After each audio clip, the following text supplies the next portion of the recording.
Le devenir des cardiopathies congénitales opérées est effectivement une question tout à fait importante.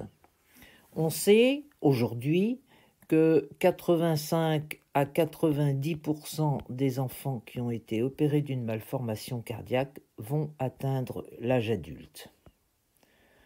D'autre part, il est bien évident que si la quantité de vie est importante,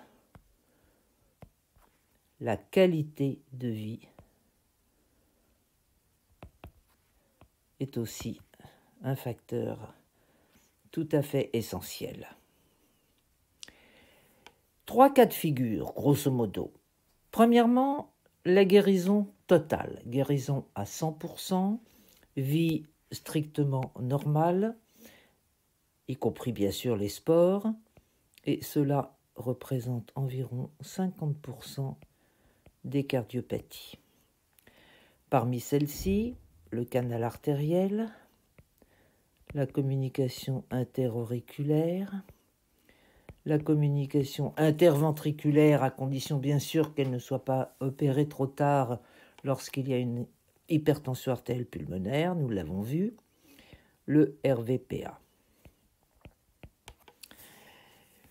Dans environ 40% des cas, il y a guérison, mais j'ai mis guérison non pas en majuscule mais en minuscule, car ces cardiopathies vont nécessiter une surveillance tout au long de la vie.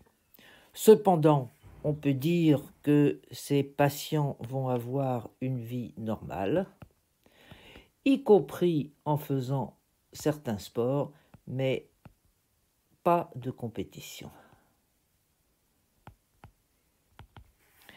Quelles sont ces pathologies? La tétralogie de Fallot, T4.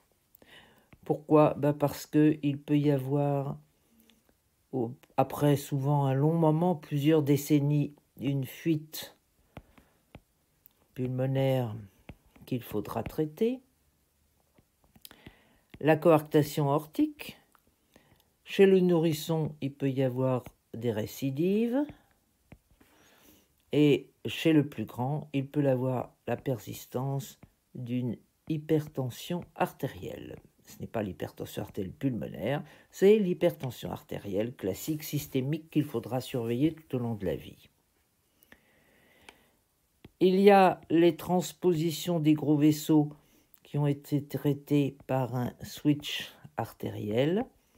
Là encore, vie normale, mais à long terme, il faudra surveiller les coronaires.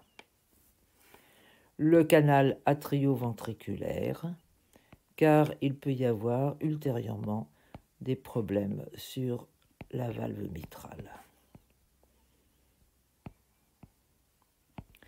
Donc pour tous ces patients, environ 40% des cardiopathies congénitales, une très bonne qualité de vie, mais encore une fois, avec une bonne surveillance régulière.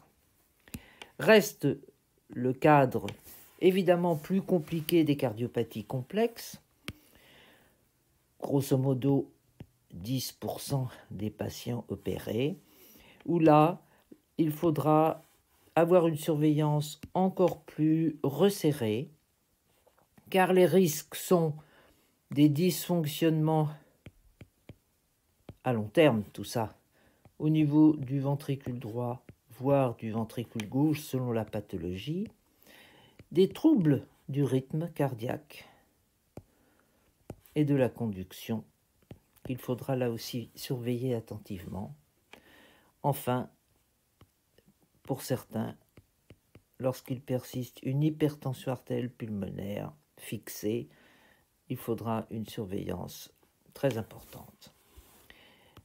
La grossesse est-elle possible? Oui, bien sûr, mais à condition, là encore, d'être particulièrement surveillée. Particulièrement surveillée si la maman est encore un peu cyanosée. Une seule contre-indication formelle, c'est justement cette maladie d'Eisenmenger, hypertension HTAP, hypertension artérielle pulmonaire fixée.